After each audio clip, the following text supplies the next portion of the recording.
बच्चों स्वागत है आपका एक्सलेंट हब पर। जैसा कि प्यारे बच्चों कल की क्लास में हम लोग पढ़ चुके थे 11 चैप्टर तक, और 11 चैप्टर जो थी वो डिपेंडेबल थी वृत्त से संबंधित क्षेत्रफल ज्ञात करने के लिए। तो मैंने पूरी कोशिश की कि क्षेत्रफल ज्ञात करने के लिए कैसे कैसे संभावित क्वेश्चंस बन सकते हैं, और फिर मैं वही बात दोहराऊंगा। आप जो एग्जाम्पल्स दिए हैं उनको ज़रूर गौर करिएगा, ठीक है। और आज की क्लास में जैसा कि आप बोर्ड पे देख पा रहे हैं, पृष्ठीय क्षेत्रफल और आयतन का अध्ययन करने वाले हैं, और ये भी आज कंबाइंड क्लास रहेगी। इसमें 3 एक्सरसाइजेज हैं, 12A 12B 12C। तो इसका भी थोड़ा सा लॉन्ग क्लास ज़रूर होगी, मैराथन क्लास के तरीके ही रहेगी, लेकिन ये कहीं ना कहीं आपके लिए बोर्ड पेपर को देखते हुए एक में ही कंबाइंड हम कर रहे हैं, क्योंकि समय भी कम है और बोर्ड एग्ज़ाम में जो भी इम्पोर्टेंट हो सकता है वो एक ही क्लास में पार्ट बाय पार्ट ना देख के हम एक ही कंबाइंड क्लास में उसको समझने की और जानने की पूरी तरीके से कोशिश करेंगे। तो चलिए प्यारे बच्चों स्टार्ट करते हैं आज की क्लास, और पहले इसके बारे में हम अध्ययन कर लें कुछ इम्पॉर्टेंट फार्मूले। तो प्यारे बच्चों मैं फार्मूले इधर लिख देता हूँ, ठीक है, कि अगर क्वेश्चन हो तो इधर हमको देखने में कठिनाई ना हो, ठीक है। तो सबसे पहले प्यारे बच्चों हम घनाभ की बात करते हैं। तो घनाभ कैसा होता है ये चीज़ आप देखें।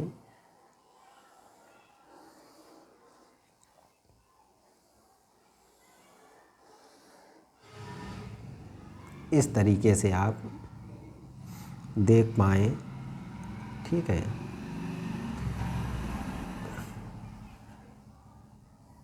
ये चीज़, ये हम घनाभ के बारे में पढ़ रहे हैं, घनाभ के बारे में पढ़ रहे हैं, ठीक है।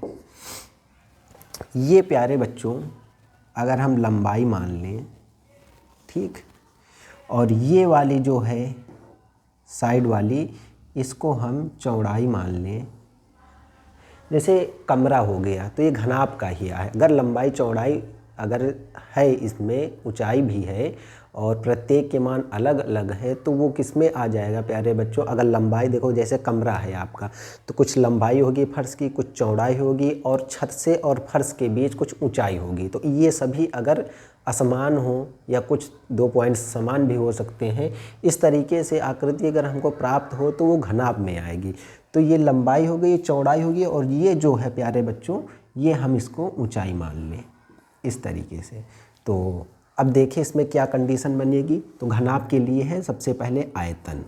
तो प्यारे बच्चों इसका आयतन हो जाएगा लंबाई गुणे चौड़ाई और गुणे ऊंचाई। शॉर्ट में इसको हम लिखते हैं length breadth and height, LBH के रूप में, ठीक है। ये आयतन हो गया घनाभ का। उसके बाद प्यारे बच्चों जो घनाभ का संपूर्ण पृष्ठ हम निकालेंगे, संपूर्ण ये हुआ, ये सब घनाभ के लिए है आयतन, और घनाभ का ही हम संपूर्ण पृष्ठ बता रहे हैं, संपूर्ण पृष्ठ। ये होता है प्यारे बच्चों 2LB + BH प्लस का HL। 2 लंबाई चौड़ाई का गुणा, चौड़ाई ऊंचाई का गुणा, प्लस ऊंचाई और लंबाई का गुणा, 2LB + BH प्लस का HL, ये हो गया। अब इसकी बात आ जाएगा प्यारे बच्चों विकर्ण की बात। घनाभ का विकर्ण क्या होगा, √ लंबाई का स्क्वायर प्लस चौड़ाई का स्क्वायर प्लस ऊंचाई का स्क्वायर, इतना हो गया, ठीक है। इसी में आएगा कमरे की चारों दीवारों का क्षेत्रफल, चारों दीवारों का क्षेत्रफल, ये हो जाएगा 2 लंबाई धन चौड़ाई गुणे ऊंचाई, 2L + B × ऊंचाई, ठीक है। इतना हो गया प्यारे बच्चों। और इसमें क्या स्थिति बन सकती है, ठीक है, ये बन गया,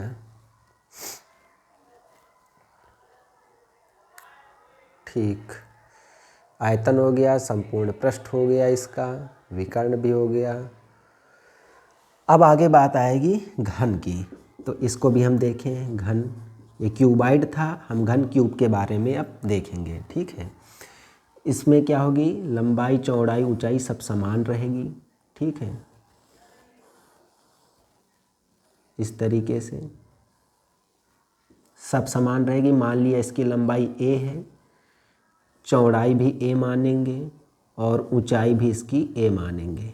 तो सबसे पहले इसमें क्या आएगा, आयतन। आयतन क्या हो जाएगा प्यारे बच्चों इसका भुजा की घात 3, यानी भुजा हम a माने हैं तो a क्यूब, ठीक है। इसके बाद इसका हम निकालेंगे हम संपूर्ण पृष्ठ। संपूर्ण पृष्ठ क्या हो जाएगा 6 भुजा का स्क्वायर, और भुजा हम प्यारे बच्चों a माने हैं तो 6a स्क्वायर हो जाएगा। उसके बाद हम निकालेंगे घन का विकर्ण, घन का विकर्ण डायगोनल, ठीक है। तो ये कितना हो जाएगा भुजा रूट 3, भुजा रूट 3 यानी a रूट 3 इतना हो जाएगा, ठीक है। तो ये चीज़ हम समझे घनाभ और घन के बारे में। अब इसी में प्यारे बच्चों अगली कंडीशन हम देखेंगे, और अब देखें हम बेलन पहले देख लें, ठीक है। बेलन, ठीक। बेलन मैं ऊर्ध्वाधर बना रहा हूँ, ठीक, इस तरीके से। ये हो गया। ये जो आपने बेलन देखा होगा जैसे डिब्बा हो गया, ठीक है, चौकोर स्थिति ना हो, गोलाकार आकृति हो, तो ऊपर भी वृत्त का रूप होता है, नीचे उसकी तली भी जो पेंदी होती है वो भी वृत्त का रूप होती है। तो सेंटर से परिध तक मिलाएंगे, सेंटर से परिध तक मिलाएंगे तो ये चीज़ क्या हो जाती है, इसके लिए त्रिज्या हो जाती है, और ये टोटल दूरी हमारी ऊंचाई हो जाती है, ठीक है। और ये इतनी दूरी r कहेंगे, ये भी r, क्योंकि हम त्रिज्या को r मान रहे हैं, ठीक है। तो बेलन, अब बेलन के लिए सबसे पहला जो रहेगा वो क्या रहेगा, आयतन। तो बेलन का आयतन होता है प्यारे बच्चों पाई r स्क्वायर h, यानी वृत्त का क्षेत्रफल गुणे ऊंचाई। इसको ये लिख सकते हैं, वृत्त का क्षेत्रफल गुणे ऊंचाई। इसी में आएगा प्यारे बच्चों वक्र पृष्ठ। तो वक्र पृष्ठ हम जब देखेंगे तो 2 पाई आर एच आएगा, ठीक है। 2 पाई आर क्या है, वृत्त की परिधि। ये चीज़ मैं देखो बोल भी सकता हूँ, लेकिन मैं लिखवा रहा हूँ इसलिए कि आप भूले ना। 2 पाई आर वृत्त की परिधि होती है, एच ऊंचाई है, पाई आर स्क्वायर वृत्त का क्षेत्रफल है, एच ऊंचाई है। इसी में आएगा संपूर्ण पृष्ठ। ये सब किसकी बात हो रही है, बेलन के लिए। 2 pi R H plus are, कहने का मतलब 2 पाई आर, देखो गुणा कराएंगे इससे 2 पाई आर एच हो जाएगा, प्लस आर का आर में गुणा हो जाएगा 2 पाई आर स्क्वायर। तो ये कैसे बना, वक्र पृष्ठ में एक वृत्त का क्षेत्रफल पाई आर स्क्वायर, एक वृत्त का क्षेत्रफल पाई आर स्क्वायर, दोनों का योग करेंगे तो 2 पाई आर स्क्वायर। तो ये चीज़ हो जाएगी, ठीक है। अथवा इसको आप इस रूप में लिख सकते हैं 2 पाई आर एच प्लस का 2 पाई आर स्क्वायर, एक ही चीज़ है, ठीक है। आप ये वाला ध्यान रखें, ठीक।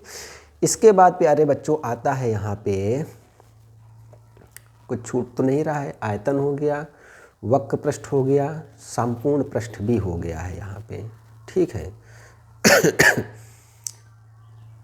ठीक है,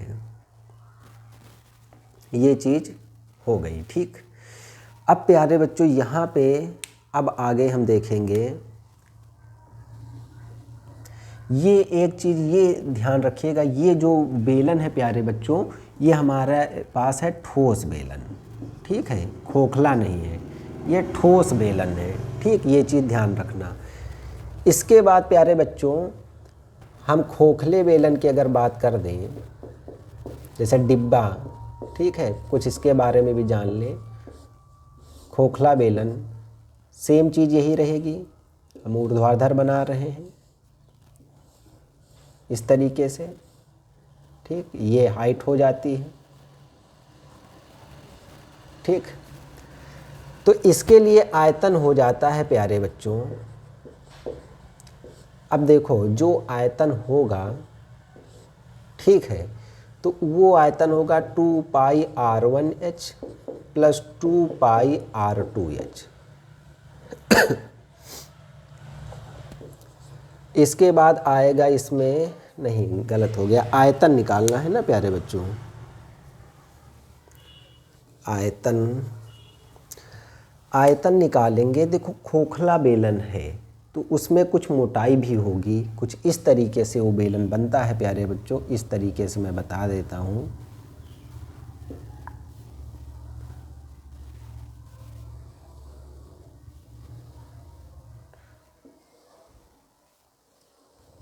ऐसे होता है वो रूप, ठीक है। कुछ उसकी मोटाई होगी तो अंदर का जो होगा भाग अलग होगा, बाहर का अलग होगा, तो वो खोखला बेलन हो जाता है, ठीक है।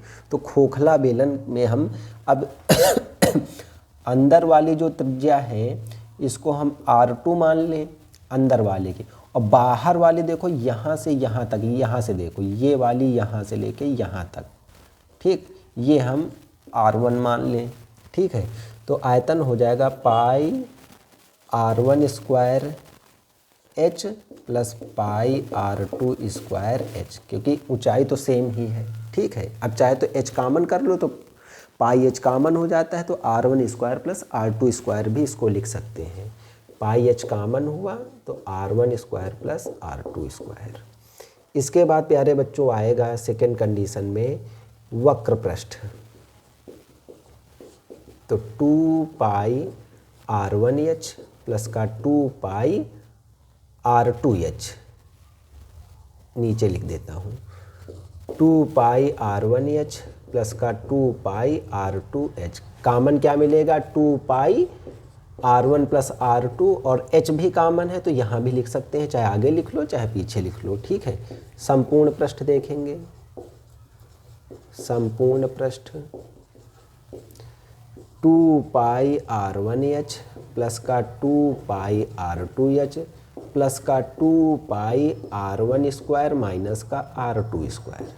यहाँ पे एक चीज़ ये लिख लेना, जहाँ R1 बराबर और R2 बराबर, ये बाह्य त्रिज्या है और ये आंतरिक त्रिज्या है, आंतरिक त्रिज्या, यानी बाह्य त्रिज्या सदैव बड़ी होगी, ठीक है। इतना ये हो गया। अब फार्मूले एक ही साथ होने चाहिए, तो आगे देखेंगे 2 पॉइंट और हैं, 2-3 उसको भी देखेंगे।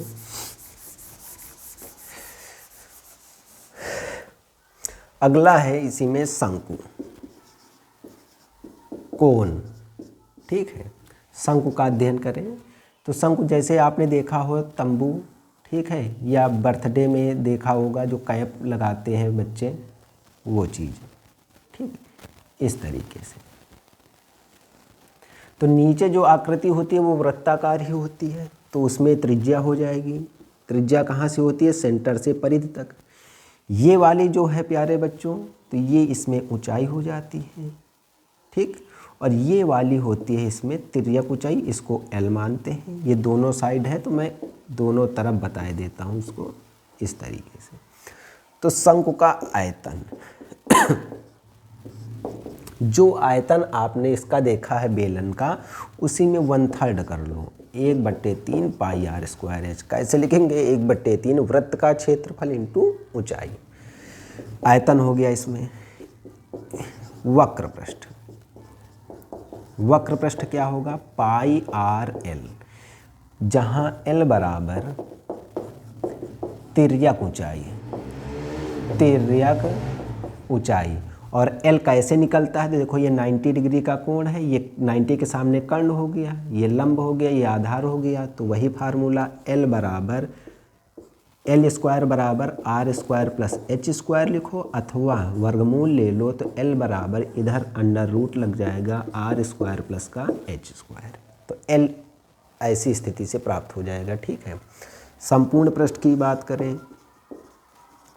तो संपूर्ण पृष्ठ क्या हो जाएगा इसके लिए, पाई R L प्लस R। कैसे, वक्र पृष्ठ है देखो पाई RL, और वृत्त का क्षेत्रफल R से गुणा कराएंगे, पाई R स्क्वायर, दोनों का योग हो जाएगा, तो ये संपूर्ण पृष्ठ बन जाएगा, ठीक है। इसी में अब हम जानेंगे प्यारे बच्चों गोला, ठीक है, ठीक। तो अब गोला, क्योंकि देखो ये 2 डायमेंशन ही है, तो 3 डायमेंशन आप देख सकते हैं गोले में क्या हो जाएगा, ठीक है, समझ सकते हैं, 3 विमाएँ होंगी। तो इसके लिए आयतन होगा हमारे लिए प्यारे बच्चों, आयतन हो जाएगा 4/3 पाई R³, जहाँ R बराबर गोले की त्रिज्या, इतना तो आप समझ ही सकते हैं, जहाँ भी आर आएगा तो त्रिज्या से संबंधित है, ठीक है। इसके बाद आप देखें यहाँ से, अब इसका वक्र पृष्ठ देखें तो कितना हो जाएगा। वक्र पृष्ठ अगर देखें तो वक्र पृष्ठ अगर प्यारे बच्चों, इसका पहले संपूर्ण पृष्ठ लिखें हम।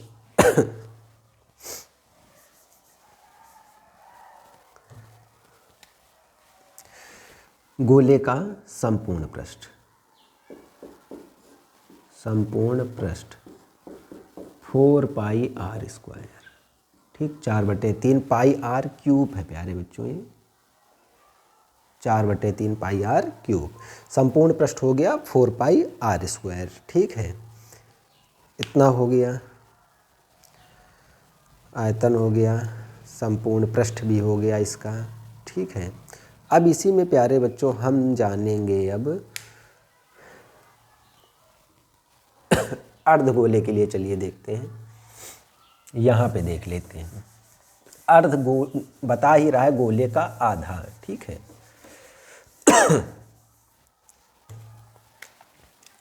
तो यहाँ पे हम देखें अर्धगोला,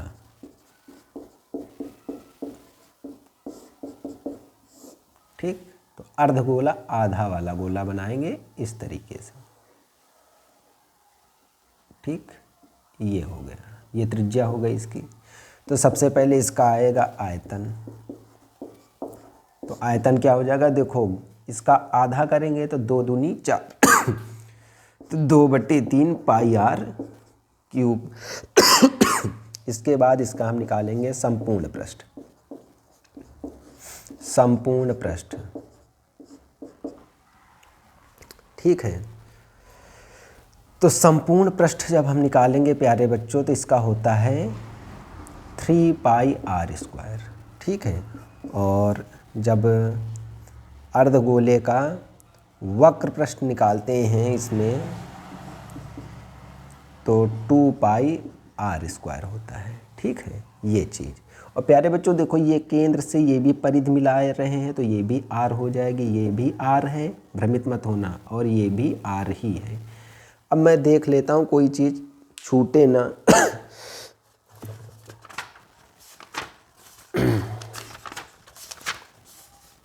देख लेता हूँ मैं, फिर इसके बाद चैप्टर में हम लोग एंट्री करेंगे एक्सरसाइज में।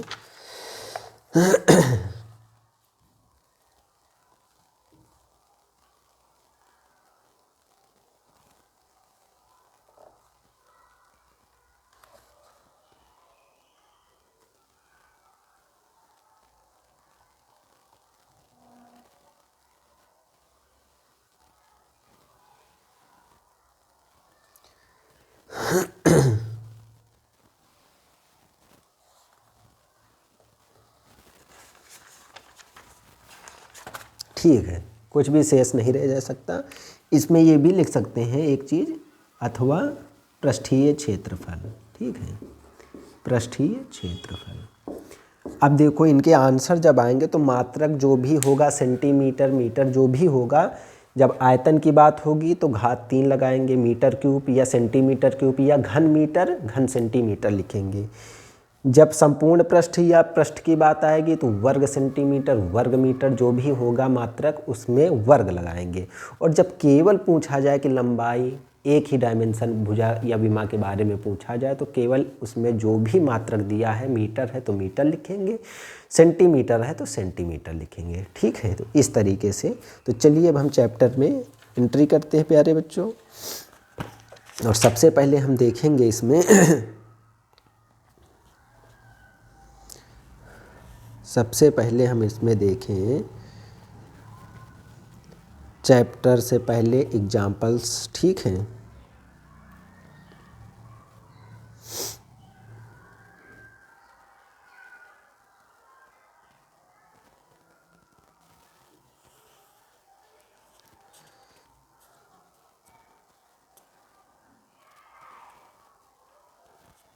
चलिए देखते हैं। आपने ये चीज़ नोट कर ली होगी। अब आगे देखते हैं।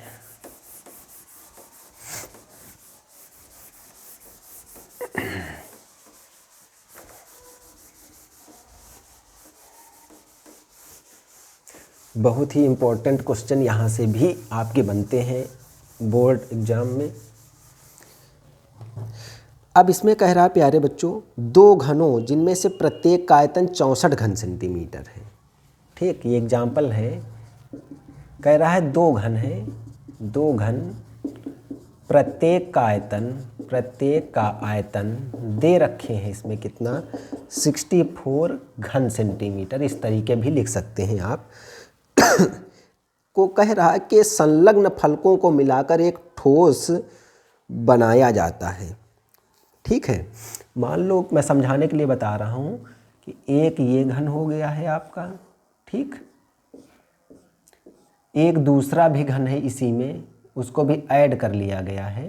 ठीक है, तो उसको इस तरीके हम बनाएंगे। देखो, ये बनाया, ये बनाया, ये बनाया है, फिर उसके बाद हम इस रूप में बना दें। ठीक है, बन पा रहा है, देखते हैं या गड़बड़ हो रहा है। हमें लग रहा है ऐसे गड़बड़ हो रहा है। ऐसे बनाए हम, ठीक, इस तरीके से। ठीक, इसको इससे मिलाया गया, ये हो गया। ठीक है, उसके बाद इससे इसको मिलाया गया, ये हो गया। ठीक, ये हो गया ऐसे, उसके बाद इसको ऐसे मिलाया गया। ठीक, उसके बाद ये मिलाया गया, ये मिलाया गया है, और इस चीज़ को ऐसे मिला के ऐसे मिला दिया गया है।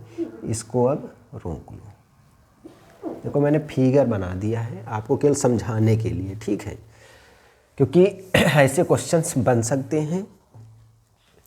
दो घन थे, ठीक है, तो देखो एक घन मैंने ये वाला बना दिया है। ठीक है, एक घन ये वाला हो गया। ये थोड़ा सा गड़बड़ हो गया, रुक जाओ। ये चीज़ जो है ये आएगी यहाँ तक, ये जाएगा ऐसे। अब सही है। ठीक है, उसके बाद यहाँ भी वही स्थिति होगी। ठीक है, ये नीचे तक आएगा, ये ऐसे जाएगा, ये ऐसे आएगा। ठीक, इस तरीके से अब बिल्कुल हम सही हैं। दो घन हो गए। देखो, ये फर्स्ट घन हो गया, ये सेकंड घन हो गया। दो घन प्रत्येक का आयतन दे रखे हैं। ठीक है, इसका भी आयतन जो है V1 वॉल्यूम 64 है, इसका V2 मान रहे हैं आयतन, ये भी 64 ही है। ठीक है, अब इसमें क्या कह रहा है कि संलग्न फलकों को मिलाकर एक ठोस बनाया गया है। देखो, हमने संलग्न फलकों को मिला दिया है और एक ठोस बन गया है। कह रहा है इससे प्राप्त घनाभ का पृष्ठीय क्षेत्रफल ज्ञात कीजिए। दोनों घनों को मिलाकर एक ठोस बनता है जिसका संपूर्ण पृष्ठीय क्षेत्रफल। प्यारे बच्चों, अभी मैंने कुछ देर पहले आपको जब फार्मूला लिखवाया तो उसमें बताया कि घन में क्या होता है, लंबाई चौड़ाई ऊंचाई सब समान होती है। तो दो घन बना दिए, लंबाई चौड़ाई ऊंचाई समान थी, लेकिन अब इनको आपस में जोड़ लिया गया है। तो अब ये देखो, लंबाई देखो बढ़ गई। ठीक है, चौड़ाई आपकी वही है, ऊंचाई आपकी वही है। ठीक है, लेकिन लंबाई तो बढ़ ही गई है। तो अब क्या करेंगे, सबसे पहले हम घन का आयतन जो है वो लिखेंगे। घन का आयतन बराबर 64 था। आयतन क्या होता है, भुजा की घात 3, तो भुजा का क्यूब करेंगे, इधर 64 हो गया। अब इसका घनमूल निकालेंगे तो भुजा कितनी आ जाएगी, 64 का घनमूल निकाले तो 3 3 के जोड़े बनेंगे। ऐसे बनाएंगे आप, 2 3 6, 2 दूनी 4, 2 से 16 हुआ, 2 से 8 हुआ, 2 चौके 8 हुआ, 2 दूनी 4 हुआ, 2 इक्के 2 होगा। 3 3 के जोड़े बनते हैं, ये बन गया। तो एक जोड़ा ये 2, एक जोड़ा ये बना 2, 4 आ जाएगा। ठीक है, समझाने के लिए बताया हूँ। ठीक है, तो 4 आ गया और ये किस में था, सेंटीमीटर में। तो 4 सेंटीमीटर ये प्राप्त हो गया हमको। ठीक है, अब इसको साफ कर देता हूँ।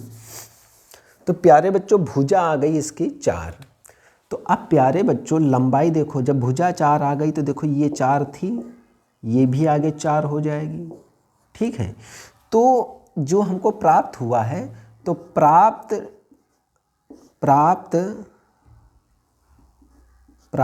ठोस घनाभ की आकृति है। ठीक है, आकृति है। अब कई बच्चों के मन में आ रहा होगा इसको नीचे बना दो या ऊपर बना दो, तब भी वो रहेगा घनाभ की ही आकृति। ठीक है, अतः घनाभ की लंबाई, तो देखो लंबाई कितना हो जाएगा, टोटल लंबाई जब करेंगे तो 4 + 4 हो जाएगा, तो ये 8 हो गया। ठीक है, इसके लिए अब चौड़ाई देखेंगे और इसी के लिए हम ऊंचाई देखेंगे। तो देखो चौड़ाई हम जब देखेंगे तो चौड़ाई देखो, ये तो लंबाई हो गई, ये है चौड़ाई, तो चौड़ाई हमारे लिए 4 ही रहेगी सेंटीमीटर में, और ऊंचाई में भी कोई फ़र्क नहीं पड़ा, तो ये भी हमारे लिए 4 सेंटीमीटर होगा। तो अब हम क्या निकालना है हमको, संपूर्ण पृष्ठ क्षेत्रफल। तो संपूर्ण पृष्ठीय क्षेत्रफल बराबर क्या होता है, फार्मूला 2LB + BH + का HL। वैल्यू रखो, L का मान 8, B का मान कितना हुआ प्यारे बच्चों, B का मान हमारे पास है 4, B का मान है 4, फिर 4 है, ये भी 4 है, ये 4 है, ये भी 4 है। ठीक है, इस तरीके से। तो ये कितना हो जाएगा आपके लिए, ये बन जाएगा 8 चौक 32 + 4 चौक 16 + 16, 16 16 32, 32 32 64 हो जाएगा, और 64 दूना कितना होता है 128, और 64 ही था ना, एक बार देख लें हम, 2 घन थे, प्रत्येक का आयतन इतना था, 64 और 64। ठीक है, तो इसके लिए भी ठीक है, क्योंकि अलग अलग आयतन थे नहीं, आयतन सेम है, जब आयतन सेम है तो इसके लिए भी भुजाएं वही हो जाएंगी। ठीक है, तो ये चीज़ हम देखेंगे। तो ये आपका बन गया है कुछ गड़बड़ है क्या, आंसर 160 आ रहा है, कहाँ गड़बड़ कर दिया। L का मान 8 रखा, B का मान 4 रखा, B का मान 4 है, H का मान 4 है, H का मान फिर 4 है, L का मान, ओ सॉरी प्यारे बच्चों देखो L का मान 8 है, तो यहाँ 8 चौक 32 हो जाएगा। अभी देखो ये कितना बनेगा, 32 में 16 जोड़ो 48, 48 में 32 जोड़ोगे तो 80 आएगा, मल्टीपल कराएंगे तो 160, और सेंटीमीटर था, क्षेत्रफल है तो स्क्वायर लगा देंगे। फिर से आप देखिए, अगर प्यारे बच्चों इस वाले घन में आयतन अलग होता, जैसे 125 कह देता, तो इसके लिए भी हमको भुजा निकालनी पड़ती, तो उसके लिए भुजा 5 निकलती। तो उस कंडीशन में इसकी भुजा 4 निकली, इसकी भुजा 5 निकली, तो ये टोटल लंबाई 5 4 9 हो जाती। ठीक है, और यहाँ के लिए प्यारे बच्चों क्या होता कि यहाँ के लिए तो चौड़ाई 4 है, लेकिन वहाँ के लिए 5, तो इस तरीके नहीं पूछेगा। अगर पूछेगा तो, क्योंकि अलग अलग फिर उनको योग करके हमको बताना पड़ेगा, इसका क्षेत्रफल अलग प्लस उसका क्षेत्रफल अलग फिर बताना पड़ेगा। ठीक है, और उस कंडीशन में केवल हमको भुजा 6a² का ही फार्मूला लगाना पड़ेगा। तो ये चीज़ आप देख लीजिए। तो इस तरीके से केवल कहाँ पे आपके लंबाई में केवल आएगा फ़र्क, क्योंकि ये 4 वो 4, तो 8 हो गया, बाकी सभी में चौड़ाई और ऊंचाई वही रहेगी। और घनाभ के लिए ये क्षेत्रफल होता है, आपको वैल्यू पुट कर देनी है, बस आंसर आ जाएगा। ठीक है, अगला देखते हैं।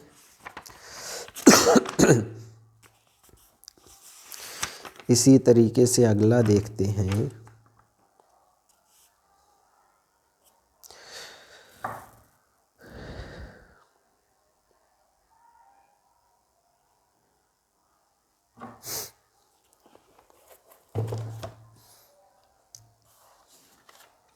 अगला है प्यारे बच्चों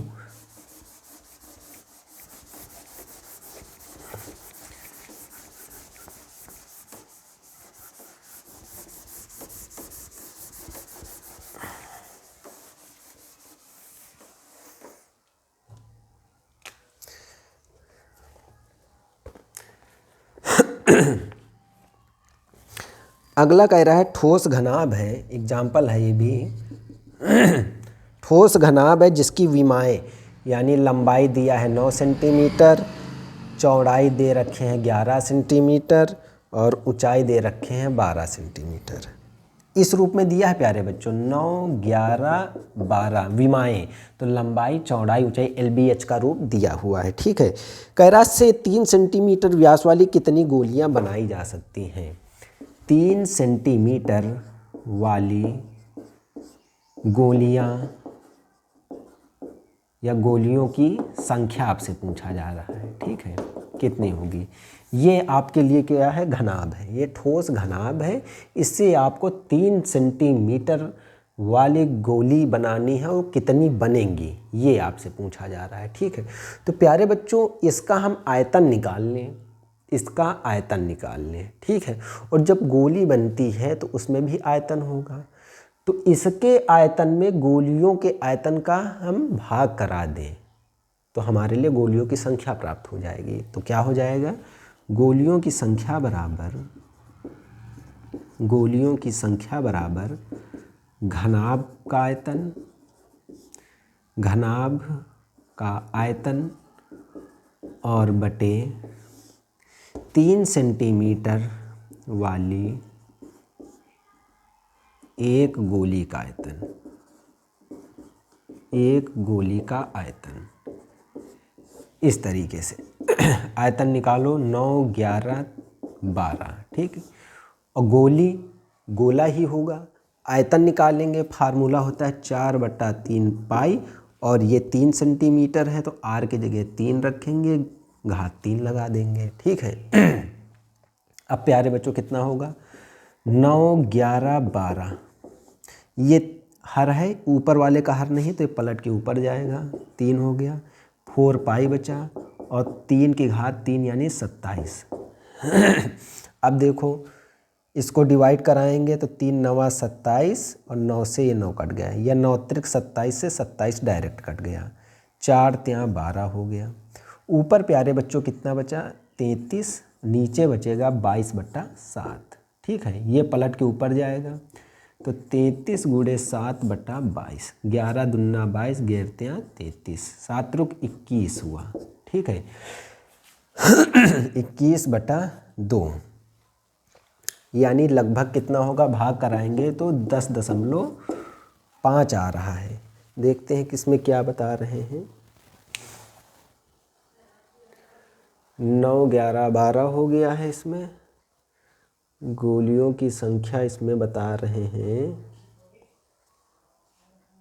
4/3 पाई r³।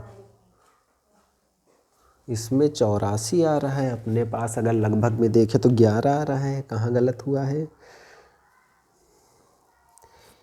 प्यारे बच्चों? 3 सेंटीमीटर व्यास दे रखे हैं, इसको समझो, 3 सेंटीमीटर व्यास। ठीक है, सब कुछ सही है, कहीं भी गलत नहीं है, केवल अंतर आ जाएगा त्रिज्या में। ठीक, चलिए देखते हैं। अब व्यास आ गया है तो व्यास क्या होता है? त्रिज्या का डबल होता है। तो जब त्रिज्या निकालेंगे तो व्यास का आधा हो जाएगा। तो यहाँ पे प्यारे बच्चों हम लिखेंगे गोली की त्रिज्या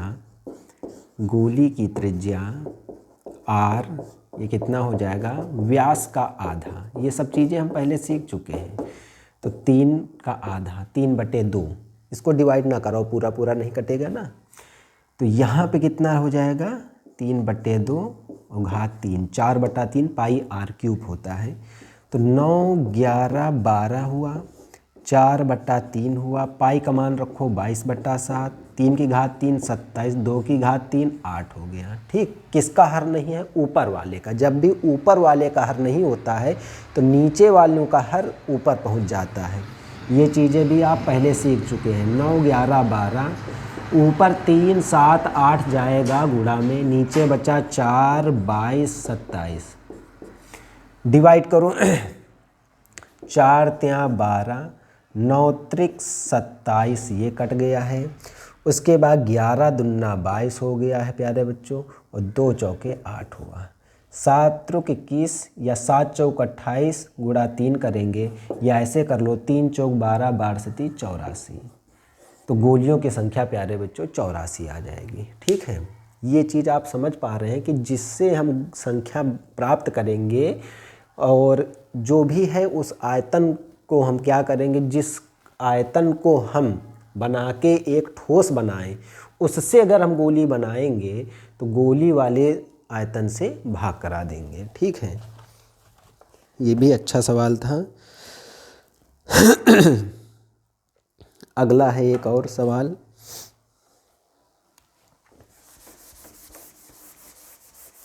अगला देखते हैं। अगला कह रहा है इसी में घनाभ की विमाएँ दे रखे हैं।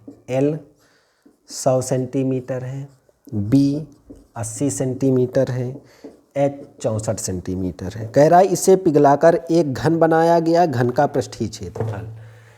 ये घनाभ के लिए था, घनाभ के लिए। प्रश्नानुसार क्या कह रहा है, घनाभ को पिघलाकर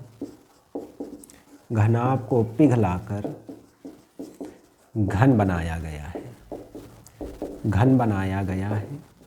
ठीक है, और घन का क्या निकालना है, पृष्ठीय क्षेत्रफल, घन का पृष्ठीय क्षेत्रफल, ये चीज़ आपको निकालना है। ठीक है, तो प्यारे बच्चों ये हो गया है घनाभ। इसको पिघला के हम घन बना दिए, तो घन में हम जानते हैं क्या होती है, भुजाएं बराबर होती हैं। तो सबसे पहले इसका आयतन निकाल लें, क्योंकि घनाभ का जो आयतन होगा वही घन का भी तो आयतन होगा, क्योंकि इस चीज़ से ये चीज़ बनाई जा रही है। अगर घन बनाया जा रहा है, घनाभ को पिघलाकर घन बनाया जा रहा है, तो दोनों के आयतन समान होने चाहिए। जैसे आपसे कहा जाए कि लोटा है, उसकी माप कुछ दूसरी है, उसमें पूरे लोटे में जल भरा हुआ है, उस जल को आप बाल्टी में रखो जिसकी माप दूसरी होगी, तो क्या आयतन में कोई कमी आती है क्या? आयतन तो आपका वही, आकार बदल जाता है। ठीक है ना, अगर इसमें 1 लीटर था तो उसमें भी 1 लीटर ही होगा। ठीक है, तो ये चीज़ आप समझ सकते हैं। ठीक है, तो चलिए इसी क्रम में प्यारे बच्चों आगे देखेंगे। अब लिखेंगे घनाभ का आयतन बराबर घन का आयतन। तो 100 गुणे 80 गुणे 64 बराबर घन का आयतन। और प्यारे बच्चों घन का आयतन क्या होता है, भुजा की घात 3। ये चीज़ लिख लो। अब देखो यहाँ कैसे करेंगे, चालाकी करेंगे, क्योंकि हम उन बच्चों की तरीके नहीं हैं कि हम छोटी छोटी चीज़ों को भी यहाँ शामिल करें। हम देख रहे हैं 3 3 के जोड़े बनते हैं कब, जब आयतन वो घन होता है, यानी घात 3 लगी होती है। तो देखो ये 3 जीरो हैं तो 1 जीरो आएगा आपका। ठीक है, 64 है तो 64 आपका किस में रहता है, वर्गमूल, वो वर्गमूल नहीं घनमूल। 64 किसका होता है, 4 का, तो 4 लिख दें इसके आगे। ठीक है, लेकिन ऐसे नहीं लिखना है, रुकिए आप, नहीं तो आप भ्रमित हो जाएंगे। इस तरीके लिखो, ये 100 गुणे 0, मतलब ये 0 इसके साथ ले आए तो 1000 बन गया, ये 8 बन गया, ये 64 बन गया। ठीक है, इसका घनमूल निकालेंगे 10 हुआ, इसका घनमूल 2 हुआ, इसका घनमूल 4 हुआ।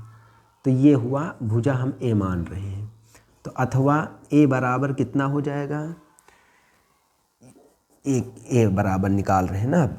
तो कितना हो जाएगा, 10 दूना 20, 20 चौक 80, और ये सेंटीमीटर में। कहने का मतलब चाहे तो पूरा गुणा करके आप घनमूल निकालो, और चाहे ऐसे समझ लो 3 जीरो हैं तो 1 जीरो, तो 1 जीरो किस में होता है, 10 में होता है। 8 का घनमूल निकल आएगा, 64 का घनमूल निकल आएगा। तो ये चीज़ प्राप्त हो गई। अब हमको निकालना है प्यारे बच्चों क्या इसमें निकालना है, हाँ, घन का पृष्ठीय क्षेत्रफल लिखा है। घन का पृष्ठीय क्षेत्रफल, घन का पृष्ठीय क्षेत्रफल क्या होता है, 6 इंटू भुजा का स्क्वायर। तो 6 हो गया, भुजा कितनी निकाले हैं 80, इसका स्क्वायर कर देंगे। तो 6 गुणे 80 का मतलब 2 बार गुणा, कितना मान, 00 पड़ा रहेगा। 6 48 करो, या पहले 8 64, 64 का गुणा 6 से करो। तो 6 चौक 24, कह रही आया 2, 6 छाक 36, 2 38, 38,400 और ये क्षेत्रफल है तो वर्ग लगा देंगे, 38,400 वर्ग सेंटीमीटर। ठीक है, इसी क्रम में प्यारे बच्चों आगे देखें हम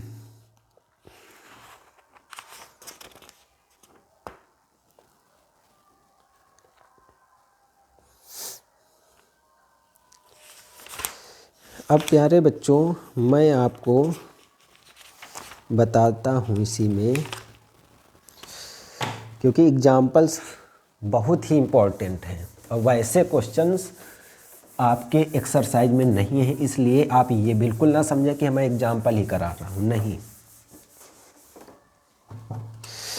अब इसी में है प्यारे बच्चों लंबवर्ती बेलन के आधार का क्षेत्रफल दिया है। बेलन के आधार का क्षेत्रफल दे रखे हैं 9 पाई वर्ग सेंटीमीटर। कह रहे हैं व्यास बताइए।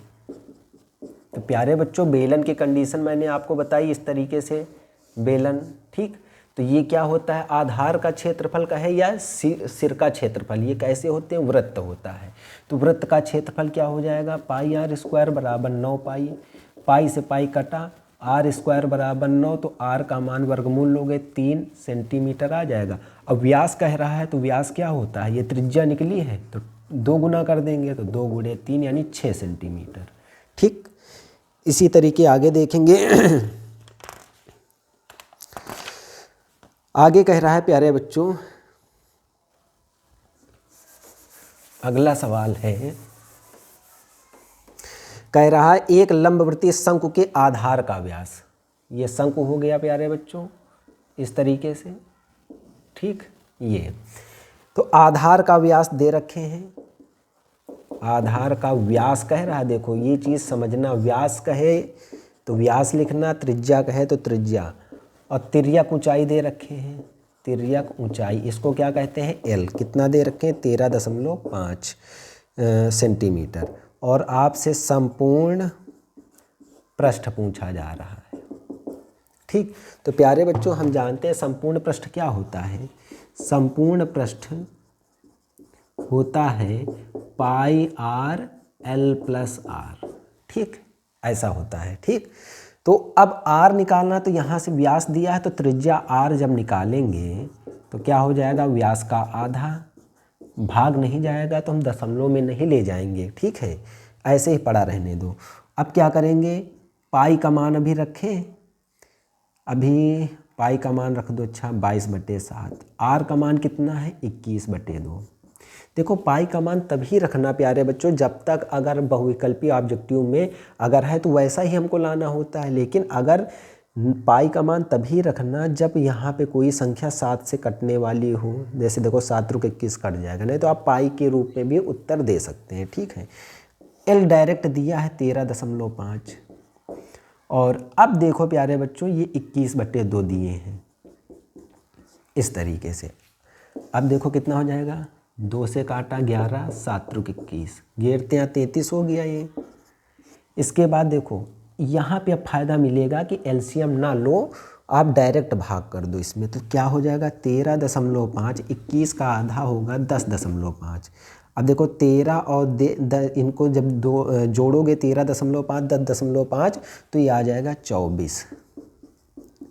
उसके बाद गुणा कराओ, 24 × 72, 24 × 72 7 79, 792 वर्ग सेंटीमीटर, ये आएगा इसका आंसर, ठीक है। अगला इसी में देखते हैं देखो ये चीज़ें आप सीख चुके हैं, फार्मूले रिवाइज करना आप उनको, ठीक है। आशा करता हूँ कि आपको याद भी होगा, और जो बच्चे नहीं पढ़े थे उनको तो मैं सिखा ही रहा हूँ, ठीक है।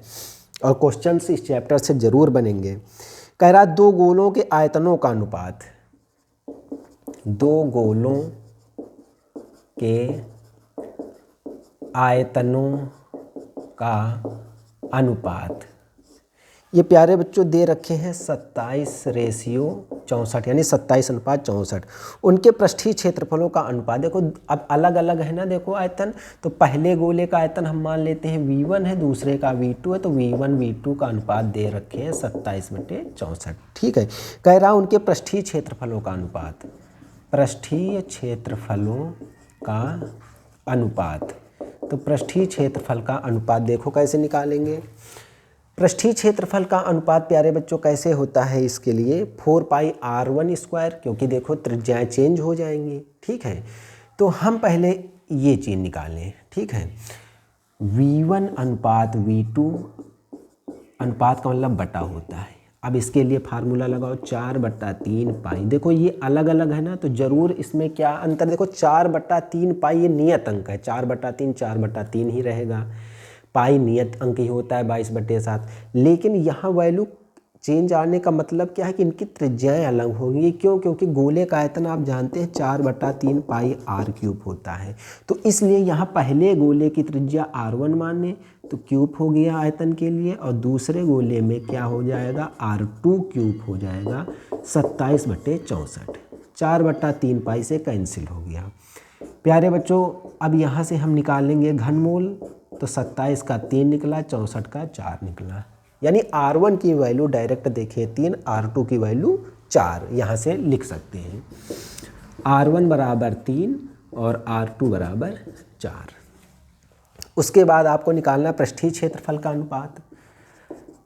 तो पृष्ठीय क्षेत्रफल का अनुपात प्यारे बच्चों, क्षेत्रफल को एरिया बोलते हैं और पृष्ठ को सरफेस बोलते हैं। तो हम पहले गोले के लिए S1 मानते हैं, दूसरे के लिए S2 मानते हैं, ठीक है। तो ये क्या हो जाएगा, S1/S2 4πr1² और ये 4πr2²। 4π कैंसिल, r1 की वैल्यू रखो यहाँ पे, कितना हो जाएगा 3 का वर्ग, r2 का वर्ग 4 का वर्ग, 3 का वर्ग आ जाएगा 9/16, यानी 9:16। ये इसका आपका आंसर हो जाएगा, ठीक है।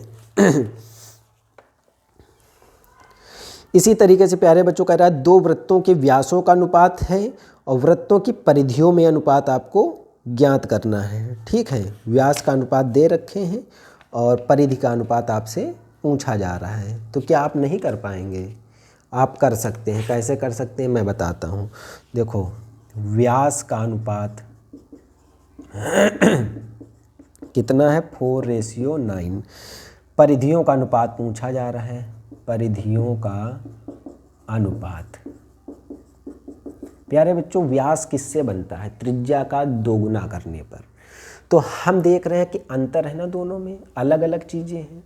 तो ये हम मान रहे हैं कि ये जो वैल्यू है तो व्यास यहाँ पे आप लिखेंगे, माना पहले वृत्त की त्रिज्या r1, दूसरे वृत्त की त्रिज्या r2। तो व्यास क्या होता है, 2r1 पहले वृत्त का हो जाएगा और दूसरे का 2r2 हो जाएगा, बराबर 4:9। ये चीज़।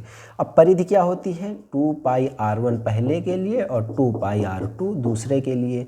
तो प्यारे बच्चों देखो पाई और 2r1 की जगह कितना रखेंगे, 4, पाई पड़ा रहेगा और 2r2 गुणा है ना, तो 2r2 का मान कितना रखेंगे, 9। पाई से पाई डिवाइड हो जाएगा तो 4:9। यही आपका आंसर हो जाएगा, ठीक है। परिधियों में अनुपात यही है। अब मैं देखता हूँ चैप्टर में कि कोई वैसा क्वेश्चन हो जो आपके लिए बताना ज़रूरी हो, ठीक है। तो चलिए देखते हैं। ये तो अभी तक था प्यारे बच्चों आपके लिए। देखो मैराथन क्लास इसीलिए मैंने लिखा है कि इसी में पूरे चैप्टर का निचोड़ आ जाए, ठीक है। क्लास ज़रूर लंबी हो जाती है लेकिन ये आप भ्रमित बिल्कुल ना हो। अब आगे देखो कह रहा है एक खिलौना त्रिज्या 3.5 सेंटीमीटर वाले एक शंकु के आकार का है जो उसी त्रिज्या वाले एक अर्धगोले पर अध्यारोपित है। अब देखो बढ़िया सवाल है, ये अर्धगोला है इसमें प्यारे बच्चों, ठीक है। इसी पे शंकु रखा है इस तरीके से और दोनों के आधार जो हैं वो समान है, तो ऐसे बना दिया, ठीक है।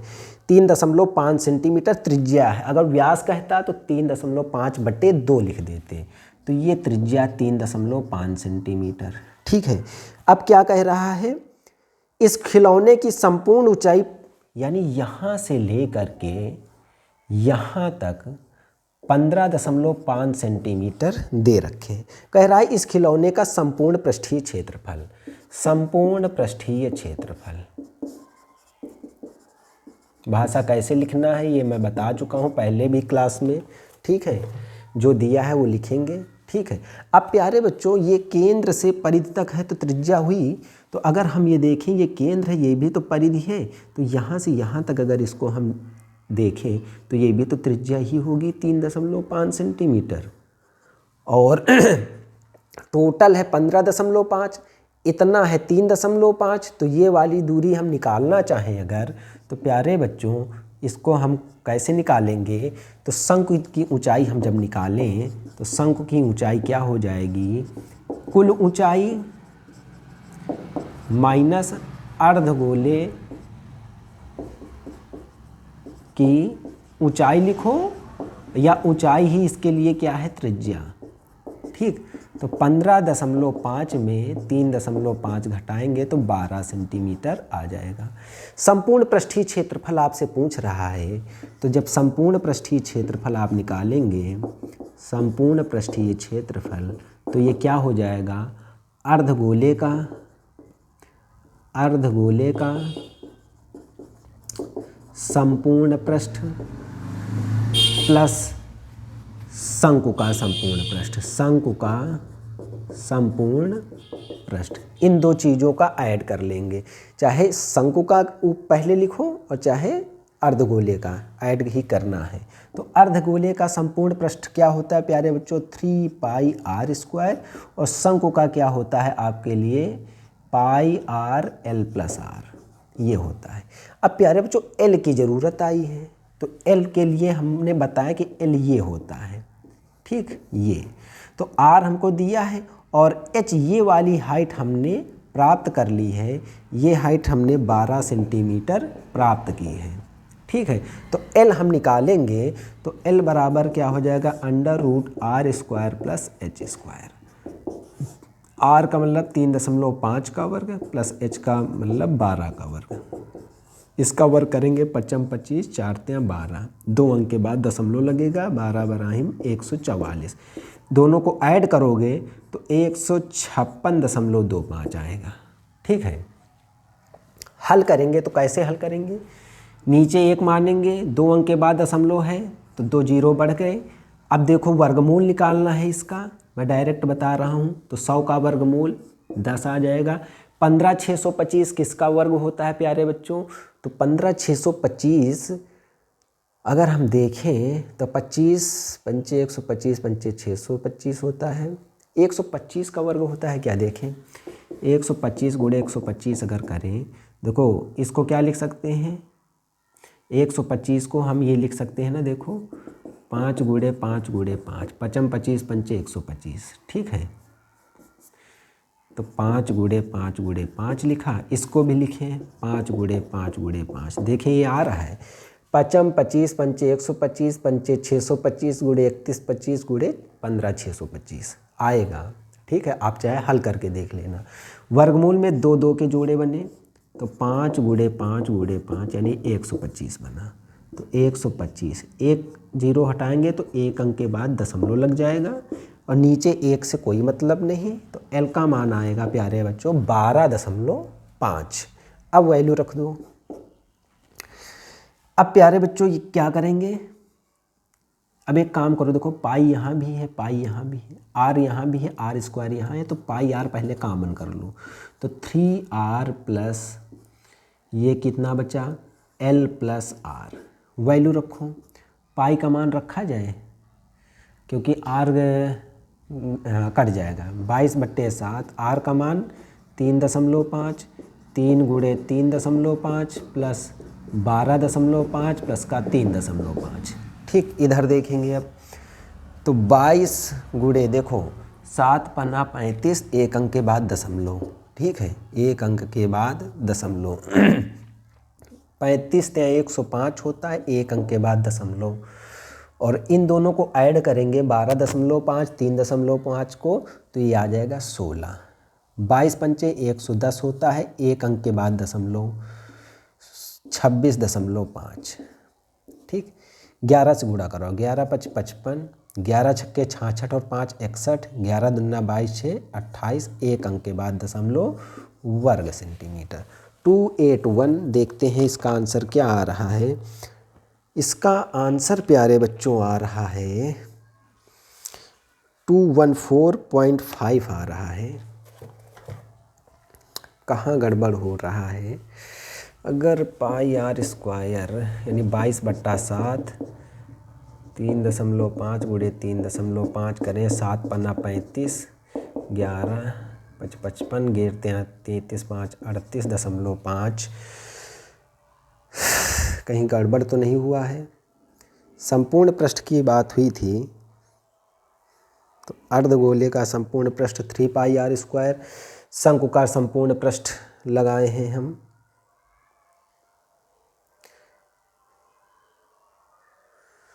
चलिए एक चीज़ देख लेते हैं कि इसमें क्या कुछ गड़बड़ हो रहा है क्या। 3 पाई आर स्क्वायर अलग अलग सोल्यूशन करो।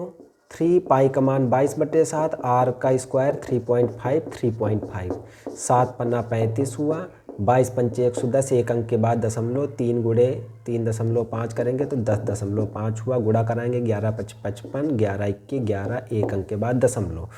उसके लिए अगर हम देखें तो पाई आर एल अगर हम निकालें, केवल पाई आर एल, तो 22/7 3.5 और ये 12.5, 7 पन्ना 35, 22 पंचे 110, एक अंक के बाद दशमलव, गुणा कराओ इसको 11 5 55, 11 दूना 22 5 27, 11 21 11, 11 2 13, एक अंक के बाद दशमलव। दोनों को ऐड करेंगे अगर हम, तो हमारे लिए 37 5 42 10 52 हो रहा है। कहाँ गड़बड़ हो रहा है? अगर यहाँ हम 2 कर लें, 1 मिनट, तो कितना बचेगा? ये 7 पन्ना 35, ठीक है। उसके बाद 22 पंचे 110, 11 हुआ, 35 दूना 70, ये 7 हुआ, 77 हुआ ये मान लिया।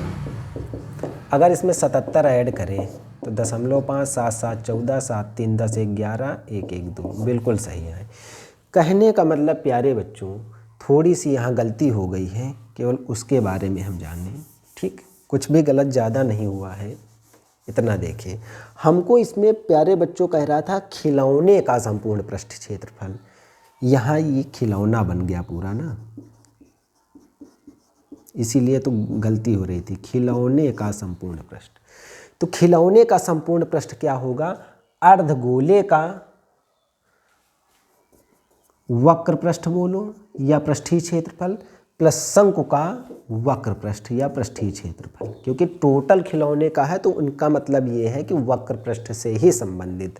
तो इसका मान 2 पाई आर स्क्वायर, इसका मान पाई आर एल, वैल्यू रख दो 2 पाई आर स्क्वायर, ठीक। 2 पाई का मान रख दो, अलग अलग ही सोल्यूशन करो। 22/7 3.5 का 2 बार गुणा, ये 22/7, ये 3.5, ये 12.5, ठीक है।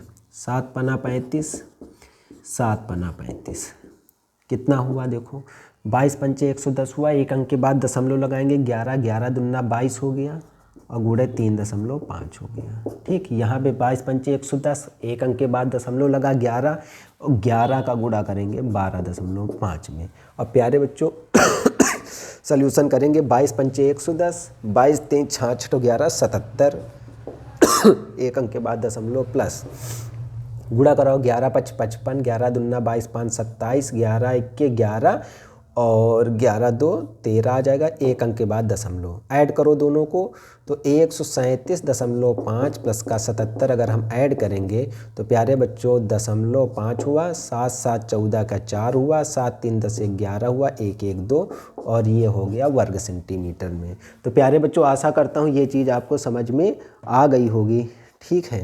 चलिए इसी क्रम में आगे हम देखते हैं। अगला है प्यारे बच्चों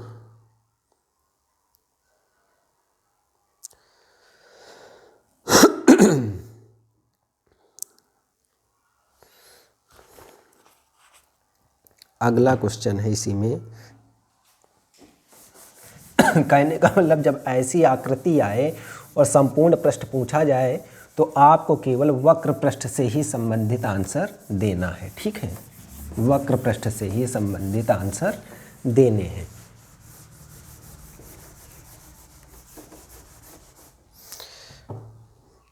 इसी में प्यारे बच्चों आगे है कह रहा है दवा का एक कैप्सूल एक बेलन के आकार का है, ठीक। तो मान लो ये कैप्सूल हो गया है बेलन के आकार का, ठीक। उसके बाद अभी और चीज़ें इसमें ऐड हैं। कह रहा है जिसके दोनों सिरों पर एक अर्धगोला लगा हुआ है, इस तरीके से दोनों सिरों पर अर्धगोला लगा है, ठीक। देखो मैं आपको कथन में जो है, अगर फिगर आपका अच्छे से बन गया तो आप उसका सल्यूशन बड़े आसानी से कर लेंगे, ठीक है। अब कह रहा पूरे कैप्सूल की लंबाई 14 मिलीमीटर है, 14 मिलीमीटर है, इस तरीके से दिया है पूरे कैप्सूल की, ठीक है। और कह रहा है और उसका व्यास 5 mm है, इसका पृष्ठीय क्षेत्रफल ज्ञात करना है, ठीक है। व्यास दे रखे हैं, हाँ व्यास दे रखे हैं, व्यास का मतलब ये टोटल, ठीक। ये टोटल दे रखे हैं 5 मिलीमीटर है, mm लिख सकते हैं इसको, ठीक है। तो अब प्यारे बच्चों हम क्या करेंगे, अब हमसे पूछ रहा है इसमें खिलौने का नहीं, पृष्ठीय क्षेत्रफल पूछा जा रहा है। पृष्ठीय क्षेत्रफल कितना होगा।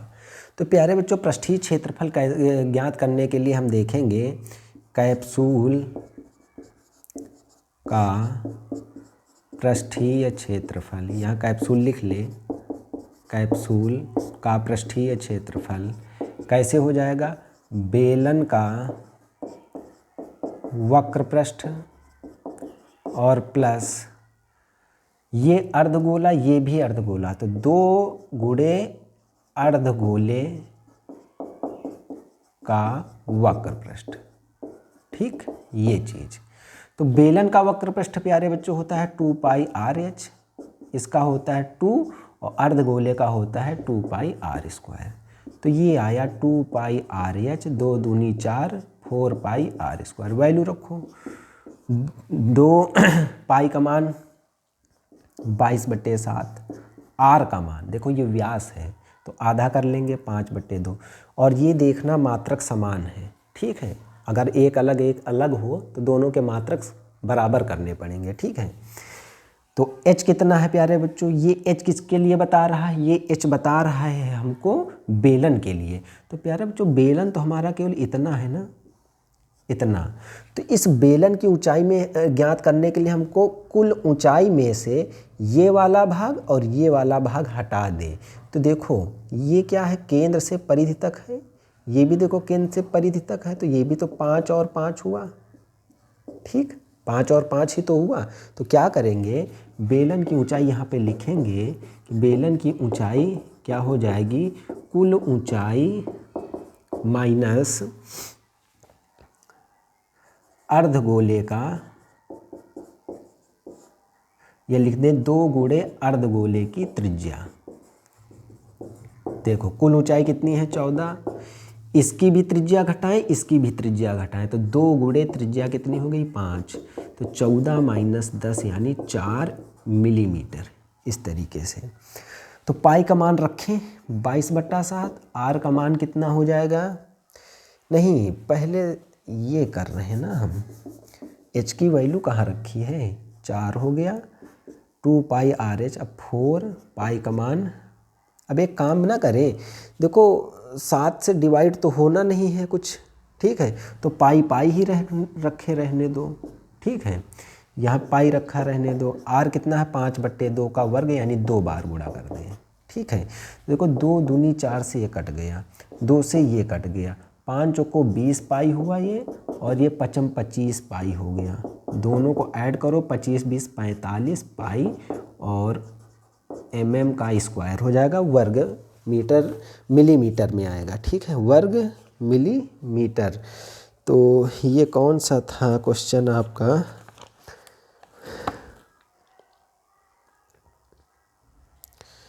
ये था दूसरा, और इसमें आ रहा है 220 वर्ग मीटर आ रहा है, ठीक है। ज़रा हम इसमें ये देखें, 45 पाई आने के बाद हम वैल्यू रखें, अगर पाई का मान रख दें हम 22/7, ठीक है।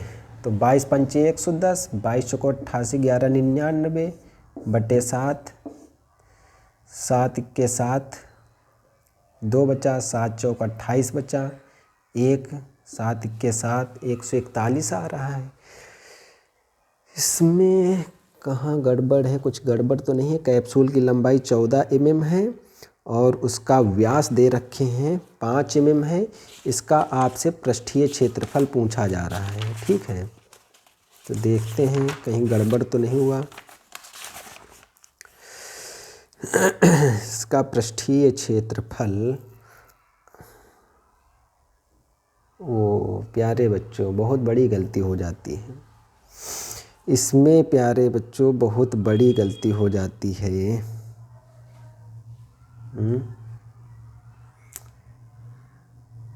नहीं सही है, 4 पाई तो आएगा ही ना, 4 पाई आर स्क्वायर। ये अर्धगोला, ये भी अर्धगोला है तो इतना तो बनेगा ही। 2 pi R H 4 pi R square, 2 pi R H 4 pi R square, ये तो इसका बनेगा ही बनेगा। प्यारे बच्चों बिल्कुल हम सही हैं, ठीक है, कहीं गलत नहीं है। कैप्सूल की लंबाई एक बार और देख लेते हैं, 14 mm है और इसके बाद इसमें हमको बेलन की ऊंचाई प्राप्त करनी होगी। बेलन की ऊंचाई प्राप्त करने के लिए हम 14 में से 2 पंचे 10 हमको घटाना होगा, सही है। अब एक बार देख ले, 2 पाई आर कितना हो जाएगा? 5/2 हो गया। एच का मान 4 हो गया, प्लस 4 हो ही गया है, पाई है ही है, आर 5/2 का स्क्वायर है, 2 बार गुणा हो गया। यहाँ 2 से 2 कटा, 5 चौको 20 पाई हुआ, 2 दूनी 4 कटा, 5 25 पाई, 25 भी 45 पाई। बिल्कुल हम सही है, कोई गलत नहीं है, ठीक है। इतना हो गया। चलिए और देखते हैं इसमें।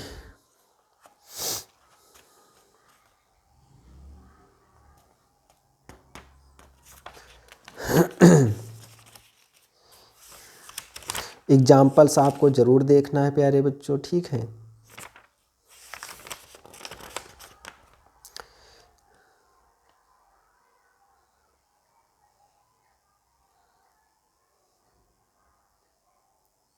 अब अगला है, जैसे देखो कह रहा है कि लंबवर्ती शंकु की ऊंचाई देखो दे रखे हैं 48 सेंटीमीटर और व्यास दे रखे हैं इसमें 28 सेंटीमीटर। तो व्यास से हम क्या निकालेंगे? त्रिज्या। तो त्रिज्या क्या होगी? व्यास का आधा होगी, यानी 14 सेंटीमीटर।